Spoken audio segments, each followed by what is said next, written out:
La escóbula de la brújula te acompaña este verano con la Escobupedia, un nuevo formato desarrollado por el equipo del programa. Puedes escuchar todos los tomos de la Escobupedia y los nuevos que lanzamos cada 3 semanas de forma gratuita y exclusiva en la aplicación móvil de Podium Podcast. Escobupedia. Algún día nos copiarán en los trabajos de instituto.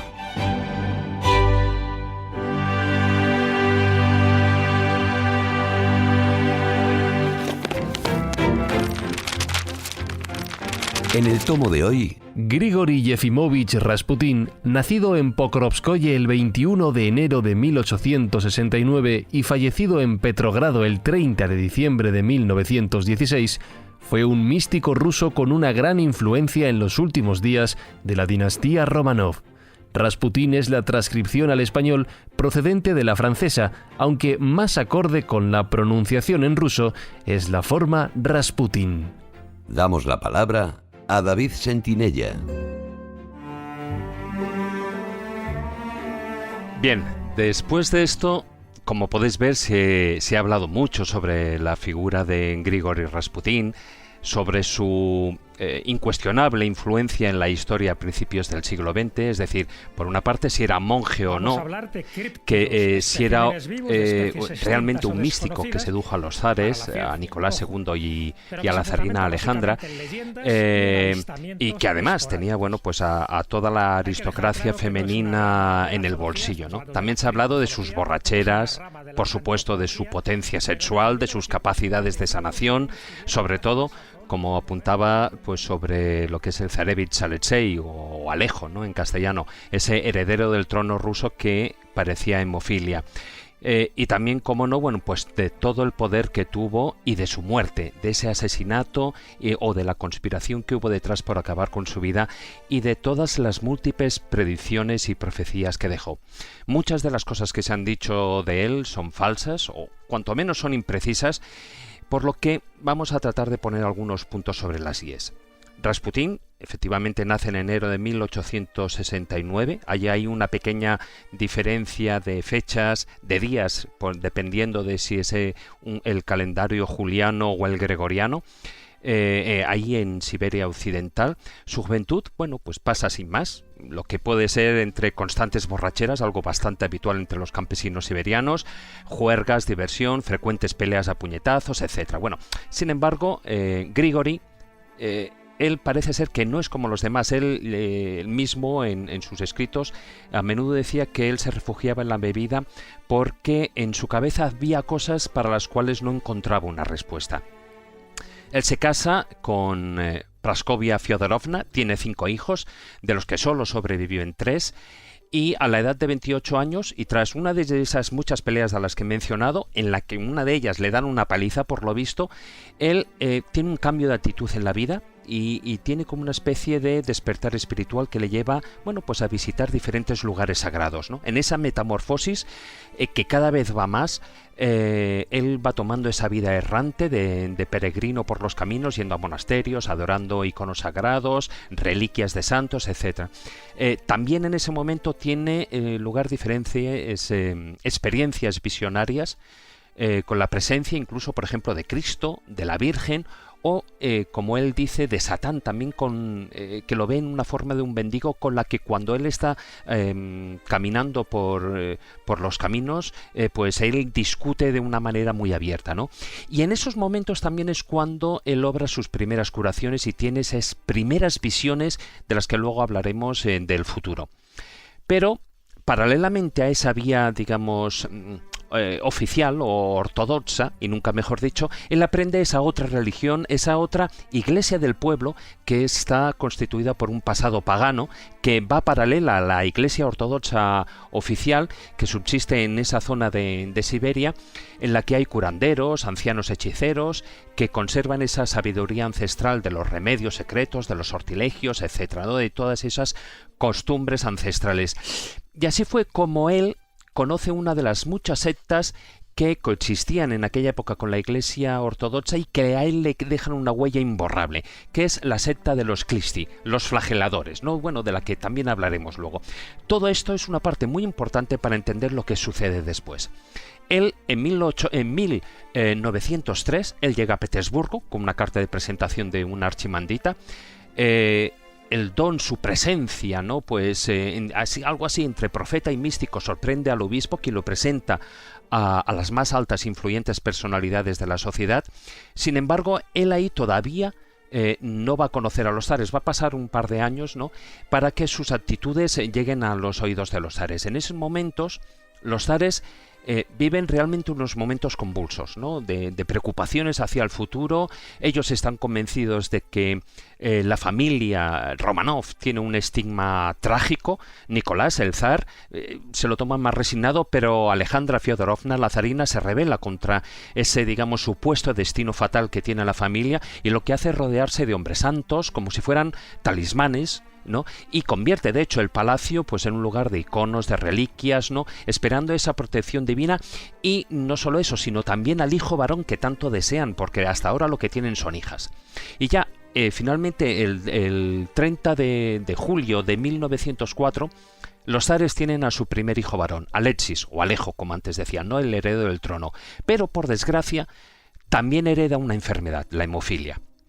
Como he dicho, en esos momentos se trata de unos momentos convulsos, porque tanto dentro como fuera del palacio, fuera de palacio lo que hay es una desafortunada guerra con Japón, hay un descontento social que se vive en las calles, el pueblo además se burla de ese misticismo que hay en el palacio, hay huelgas, revueltas, atentados. En definitiva, lo que se produce es la revolución de 1905, que fuerza lo que es la creación de la Duma y la primera constitución del país. Bien, y ese momento en 1905 es el momento propicio para que Rasputín aparezca en escena en el palacio. Él, en aquellos momentos no hay ningún, digamos, ningún hombre de Dios, ¿no?, que ronde la familia real, y dos de las princesas montenegrinas pues le presentan en la corte. Un par de reuniones y que mejorara la salud del príncipe Alejo fueron lo suficiente como para conquistar a los zares y convertirlos en sus mayores y más sumisos creyentes, ¿no? Efectivamente, el poder de Rasputín a partir de ahí va en aumento hasta un punto en el que empieza a coger tanto poder que hay varios intentos de desacreditarlo, tanto por una parte como por herejía, por el tema de esa secta, los Clisti, ¿no?, que afirman que él continúa esas enseñanzas, como por otra parte por la manipulación política y social que él ejerce sobre Nicolás II. Pero llega un momento en el que el vínculo ya va siendo tan fuerte que cualquier intento de atacar a Rasputín es como atacar a los zares. Por lo tanto, acaban con ese enemigo común, ¿no? Rasputín, como digo, consigue hacerse con el poder y el control no solo de la familia real, sino también de ese amplio círculo de admiradores, de devotos, sobre todo de damas de la alta sociedad, ¿no? Él en aquellos momentos aparentemente no consume alcohol, no consume carne. Él es un personaje, tiene la fama de un personaje sabio, ¿no?, que reza constantemente, que practica ayunos, abstinencia, pero parece ser que la realidad, según los informes de la policía que van saliendo, la realidad era otra muy distinta. Hay numerosas cartas de denuncia, de abusos sexuales, de violaciones, de tentaciones espirituales, digamos relacionadas lo que llaman con el diablo en esos informes, que todos le van llegando a manos de la Iglesia y que ésta, de una manera muy preocupada, pues se lo va remitiendo a los zares. Lo que ocurre es que, bueno, pues los zares tampoco es que hagan mucho caso, ¿no? Es muy habitual que Rasputín, por ejemplo, se tire tardes enteras en casa de alguna devota, o en la casa de los baños, o incluso tardes enteras en un prostíbulo, ¿no? Y todas estas investigaciones policiales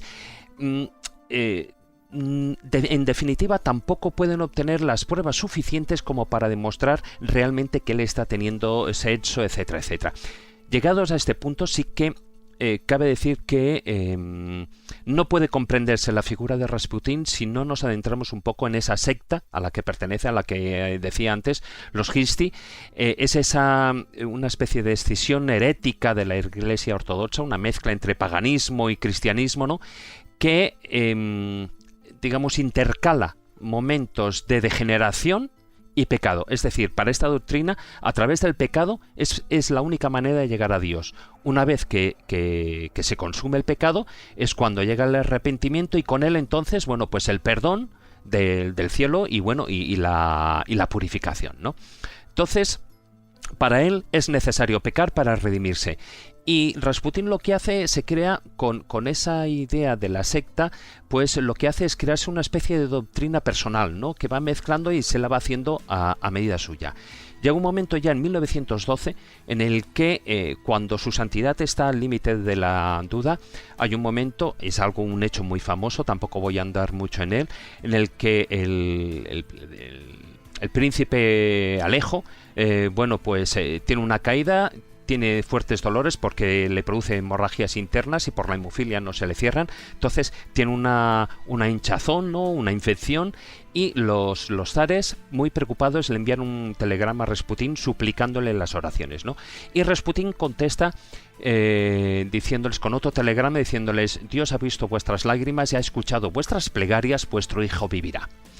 Y a pesar de toda la incredulidad y de todo la locura que esto pueda parecer, pues que los médicos habían dado por desahuciado al niño, pues pasa esa noche, pasa todas las noches siguientes y al final ya, al cabo de un tiempo, el 21 de octubre, ya se comunica que sale del peligro y que se recupera de una manera rápida.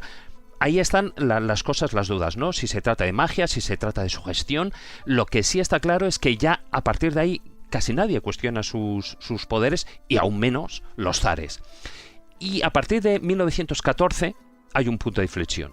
Él hasta ahora es como una persona santa, se supone, pero en 1914 tiene un atentado. Una mujer le clava un cuchillo en el abdomen, él se recupera, pero a partir de esa fecha dice que está cansado de luchar tanto contra el demonio, y es cuando empieza a beber. Además, allí estalla la guerra, la Primera Guerra Mundial, ¿no? El zar se halla fuera de palacio y todas las responsabilidades caen en la zarina, en Alejandra, ¿no? Y ahí se queda, él pasa a tomar ya una posición como de válido, como aquí en España, ¿no? Lo que sería en las cortes del siglo XIX, él pasa a ser como un válido.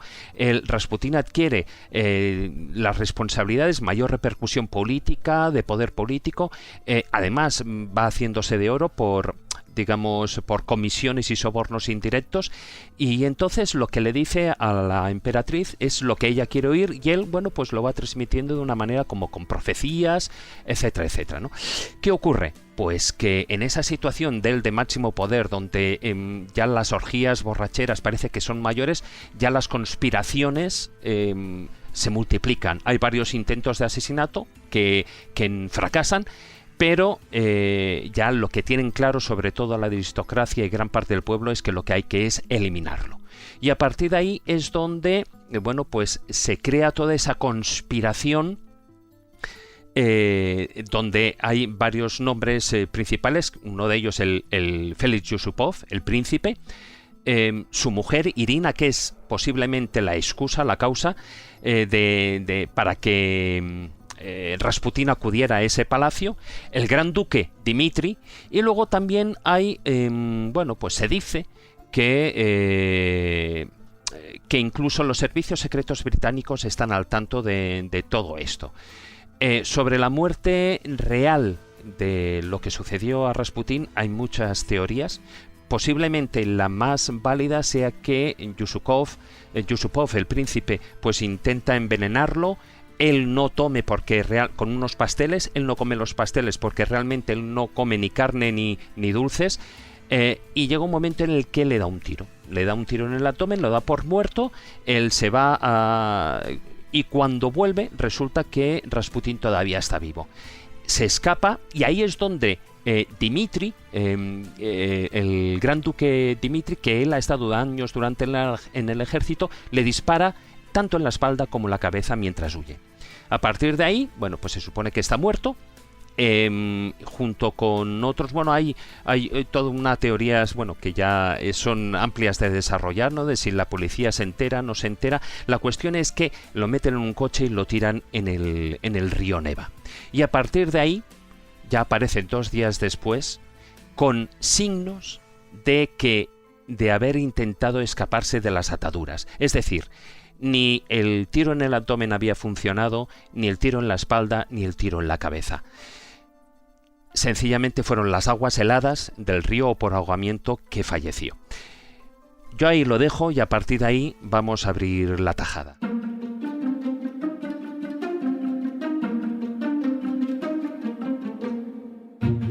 Hay ya dos cosas importantes en lo que ha dicho David, que han quedado ya bien claras en el discurso.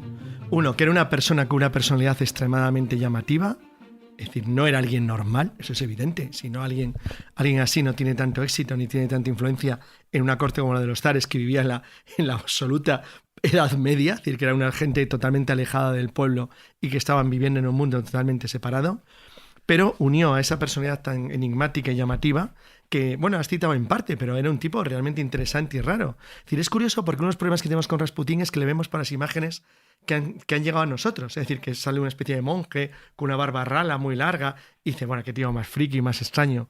Al natural, Rasputín creo que era una persona que impactaba mucho a todo el mundo. Es decir, era un tío altísimo, con una fuerza física notable y, por lo visto, para las mujeres enormemente atractivo. Y con una mirada muy rara tenía... Fíjate que hay veces que se ha pensado, y ya que ha llegado a decir que parece que no es cierto, por miles de motivos, que no tenía el síndrome de Warburg, que es un síndrome que se da a través de los ojos. Bueno, en cualquier caso, era cuando se hacen bromas sobre que Putin tiene una mirada gélida, creo que la de Rasputín era espectacular. Que era un tío que cuando te miraba te dejaba realmente impactado. Fíjate, tú, David, tienes ojos azules, ¿no? Sí, pero Rasputín los tenía mucho más y mucho más claros. Mucho más claros que tú, exacto. Tiene unos ojos gélidos que por visto daban miedo. Que cuando te miraba, es como dirían, la mirada fría esa del espía malo del KGB, que te quedas congelado cuando lo ves. Pero es unido a un cierto atractivo, tanto en su persona física como en su discurso. Creo que hoy sería probablemente un predicador de éxito. Era un tío que era capaz de impactar a la gente con el discurso que tenía, que encima tenía un trasfondo político extremadamente interesante. O sea, un tipo que tiene, perdón la expresión, los huevos de decirle a un zar, vosotros no tenéis nada de sangre rusa, o de sangre eslava, lo cual era verdad. Los zares estaban hipermezclados con familias nobles de toda Europa, como cualquier familia reinante en el continente. Inglaterra, claro. Con cualquiera, de hecho, todas, como su mujer era alemana. Era evidente. Su mujer era alemana. Claro, pero podemos ver, pero ustedes están con la familia real española, con todas, tantos emparentados. Y la hemofilia del Zarevic, ¿dónde crees que viene? Pues, pero además, de la reina Victoria. Claro, eran todos primos y parientes. Pero además lo alucinante es que se lo dice también a la nobleza rusa, que es cierto, que tenía una profunda cantidad de sangre alemana, sobre todo los varones bálticos, gente que descendían de los teutones, la Edad Media, es decir, de la nobleza báltica, que se habían ido infiltrando en la corte moscovita porque representaban la modernidad y la occidentalización desde Pedro el Grande. Entonces, todo esto hacía que un tipo que aparentemente estaba dando un discurso enemigo de la gente a la que estaba atacando, sin embargo sabía que tenía detrás lo que podíamos llamar, entre comillas, aunque la palabra no es muy adecuada, el alma rusa. Él sabía que vendía algo que tenía tirón. Entonces, en ese sentido era lo que llamaríamos un demagogo, pero un demagogo espectacular. Porque además unía algo que eso daría para un programa, y es que, bueno, por cierto, no hemos hablado de esto, pero lo has insinuado. Es que las profecías de Rasputín han sido correctas todas. O sea, es que era un tío que tenía una cierta visión del futuro, no sé si por perspectiva, por análisis, por estudio, cosa que se duda, porque en principio ni siquiera se sabe cuál era su cultura, pero parece que era cero patatero. Con lo cual se trataba simplemente de aprendizaje de la vida, cuando se hizo monje, lo que fue escuchando, lo que fue aprendiendo y lo que era su intuición natural. Entonces, en este sentido, aquí deja la pregunta para cualquiera, ¿un tipo con una intuición natural, sobrenatural, puede llegar hasta el extremo de infiltrarse en la corte de los zares de Rusia, que era lo más cerrado del puñetero planeta Tierra, y influirles hasta el extremo, que no es que sea una leyenda, sino que es una realidad, de que les influyó de esa manera? Más luego las anécdotas que has contado de su muerte y demás, que yo creo que como mínimo es un personaje que llama mucho la atención y es digno de estudio. Hombre, yo creo que lo que podemos estar todos de acuerdo es que tenía carisma. O sea, lo extraño, para mí el gran misterio de Rasputín es que como alguien totalmente ajeno a la nobleza rusa, de los Romanov, al final se inmiscuya en su corte y tenga esa influencia. Fíjate que estamos hablando de un personaje, de un starez siberiano. Un starez era, ya sabéis, un santón, sanador, en fin, con fama de curandero, pero que era algo más. También es cierto que dentro de esa cultura rusa de aquella época, de finales del siglo XIX y principios del siglo XX, estos starez tenían un reconocimiento social porque se pensaban que eran como los intermediarios entre Dios y el pueblo y que eran los que transmitían una serie de mensajes. De ahí que también Rasputín fuera profeta. Pero claro, lo extraño, para mí lo misterioso es que un tío alto, feo, desgreñado, grosero, sucio, porque olía a rayos, un tío que daba patadas a la gramática, porque era incapaz de soltar una frase con el sujeto, verbo y predicado. Era casi analfabeto, ¿no? Era así, era semi-analfabeto. Era una persona autodidacta, por donde él se crió y se educó en esa Siberia profunda, pues era muy complicado llegar a una cultura determinada. Pero sí que desarrolló, él tiene como dos etapas en su vida. La etapa crápula, por decirlo así, que es un poco la que dice David, era borrachuzo, frecuentaba los prostíbulos, hasta que un día le da, pues eso, un yuyu místico, es cuando se mete en un monasterio. En el monasterio pues tiene un valedor, tiene una especie de mentor espiritual que le hace ver esas verdades espirituales, se empieza a interesar ya por las Sagradas Escrituras, las conocía muy bien, eso sí, esa era la parte de cultura que tenía, pero sobre todo tenía un magnetismo, tenía un poder de hipnotizar.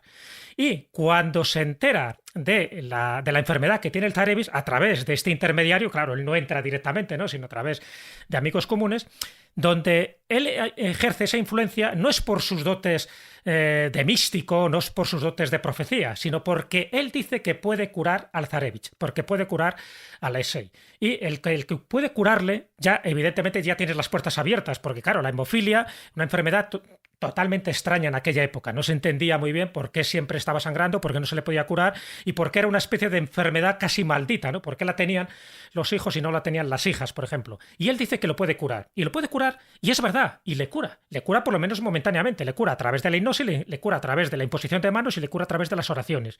Y entonces, claro, cuando la zarina Alejandra ve eso, claro, ve que se le abre un mundo. Además, tiene esa capacidad de subyugar, esa mirada penetrante con sus ojos azules, esa especie de verbo, que no era un verbo fluido, muy inconexo, pero un verbo fluido. No decía nada y lo decía todo, porque en el fondo era una especie de oráculo. Te decía cosas que al final se cumplían. Eso, luego, se cumplían, eso es importante. Se cumplían. Sí, ahora comentaremos unas cuantas, ¿no? Porque sí, incluso es que el tío se anticipó al cambio climático, en fin, a la contaminación del planeta y sobre todo pues a la desaparición de los Romanov, como así fue. Y además él incluso anticipó su propia muerte, diciendo que si le mataban realmente los nobles, pues la dinastía Romanov desaparecería. Si le mataba el pueblo, no. Pero claro, le matan los nobles, ya lo ha dicho David, ¿no? Están los príncipes y los grandes duques implicados. Y por cierto, el espionaje británico. El que le pega un tiro de gracia, al final, es Oswald Reiner, del servicio secreto británico. Le pega un tiro en la cabeza. Bueno, ni con eso muere. Ahí es una de las hipótesis que hay que se pueden mezclar, ¿no? Que se pueden mezclar.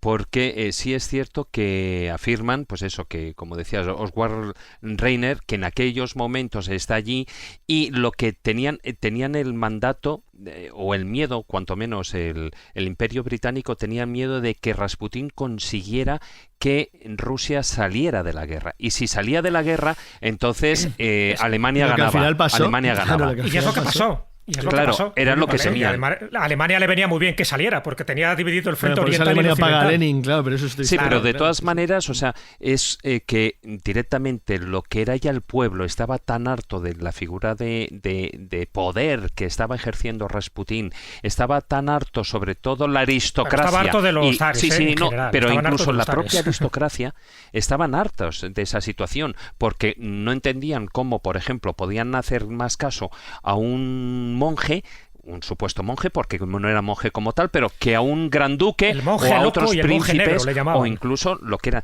De hecho, habían dos, la abuela Romanov, la madre del zar, estaba en contra de la figura, y luego había también la riqueza más grande, que era Yusupov, que eran amigas, la madre del príncipe Yusupov, también, que era más rancio abolengo y la más rica de Rusia, también estaban en contra, con lo cual no es de extrañar que las dos mujeres ejercieran el poder también dentro de toda esa conspiración para acabar con la figura de Rasputín. Yo creo que los dos elementos básicos por el cual el zarismo cae es, uno, Rasputín, la influencia negativa que ejerce tanto en la corte como en el pueblo, y segundo, la intervención en la Primera Guerra Mundial. El entrar en esa Primera Guerra Mundial pues fue un desastre, como luego se demostró, y que eso hizo que al final tuviera que abdicar Nicolás II y que se produjera esa revolución, ¿no? La revolución de 1917. Bueno, todos esos elementos está claro que es porque ya había un caldo de cultivo que venía del siglo XIX. La gente estaba harta, como bien decía Carlos, de ese régimen feudal medieval. Y lo que hacía Rasputín es aprovecharse de la credulidad, porque él aprovecha sus poderes supuestamente psíquicos y místicos. Como todos los místicos de ese estilo, de toda la vida y condición. Eso es cierto. Pero es que además él es un místico raro, porque le daba el fornicio. En fin, ya sabemos un poco las habilidades. Él decía una frase famosa, ¿no?, dentro de las orgías en las que participaba antes, durante y después, que decía que se deben cometer los pecados más atroces porque Dios se siente más agradecido a la hora de perdonar a los grandes pecadores. Claro, con esa premisa, si lo dice encima el monje loco, el monje negro que era Rasputín, pues todo el mundo dale que te pego, ¿no? Bueno, pues ese tipo de influencia a la postre fue muy negativa y es lo que hizo que iba a haber un golpe de Estado. Eso es lo que dicen también un poco los servicios de espionaje. Iba a haber un golpe de Estado posiblemente en Rusia antes de que ocurriera lo de Rasputín. Lo que pasa es que lo de Rasputín lo desvió. Primero le querían quitar del medio porque era una influencia totalmente nefasta y luego posiblemente se hubieran cargado a Nicolás II antes de que se hubiera producido la revolución bolchevique. Abrimos la sección de preguntas frecuentes. Como habéis comentado, Rasputín fue bien conocido por la exactitud de las profecías que realizó. ¿Podéis comentar algunos de los ejemplos más famosos de sus profecías hechas? Sí, claro, cuando él cura al zarevich, la zarina Alejandra confía en él de una manera absolutamente fanática, le considera un ser dotado de poderes sobrenaturales y quiere prácticamente cualquier cosa que le diga. Con lo cual Rasputín no solamente había hecho estos efectos curativos, sino que además demuestra que tiene dotes proféticos y dice algunas cuestiones de lo que él percibe que puede ocurrir en la Rusia del futuro, que increíblemente acierta, pero acierta con una precisión increíble, incluso para su desgracia propia y la de la familia del zar a la que él aparentemente tanto quería. De hecho, por ejemplo, en una de sus visiones que le narra, él dice que ve a Rusia envuelta en una nube negra e inmersa en un profundo y doloroso mar de lágrimas. Y lo ve próximamente, al momento en el que él habla, con lo cual, claro, está haciendo un avance casi perfecto en la Revolución Rusa. Casi todas las profecías de Rasputín eran apocalípticas, ¿eh? Terminaba siempre muy mal. Terminaba mal la humanidad, el mundo, el sol, los planetas, o sea, prácticamente terminaba todo mal. Se circunscribía dentro de ese aire negativo que se respiraba en aquella Europa que luego pues, quedó confirmada con la Primera Guerra Mundial. No voy a hablar tanto de las profecías relativas a las inundaciones, a las sequías, al anticipo de la contaminación, sino una que me llama mucho la atención, que era actual en aquella época y es actual ahora. Él hablaba de que los menos capaces son los que nos van a gobernar. Él decía que la sabiduría será encadenada, será el ignorante y el prepotente quienes dictarán la ley al sabio y también al humilde. Bueno, pues aquello coincidió perfectamente porque eran los más inútiles los que llegaban al poder. Por desgracia, coincide actualmente. Y de hecho, también hay varias de sus profecías que hablan sobre cuestiones aparentemente científicas, tanto de la clonación como de manipulación genética. Hay una que dice: día desventurado será aquel en que el útero materno será comercializado, como se comercializa la carne de los bovinos. En ese tiempo, el hombre, criatura de Dios, se convertirá en criatura de la ciencia. Es cierto, pero Jesús ha de reconocer que no tiene huevos para decir que son unos inútiles gobernantes de Rusia actuales. No hay huevos. El que tenía huevos era Rasputín.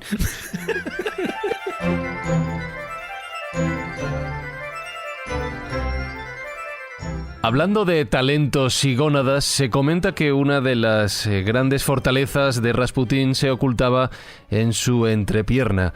¿Es cierta esta afirmación y es también cierto que dicho talento ha sido guardado y expuesto al público más allá de su muerte? De hecho, es la única pieza de su anatomía que se ha guardado, ¿no? Porque al final, una vez que lo rescatan del río Neva, es incinerado, pero esa parte la conservan porque les debió llamar la atención entonces.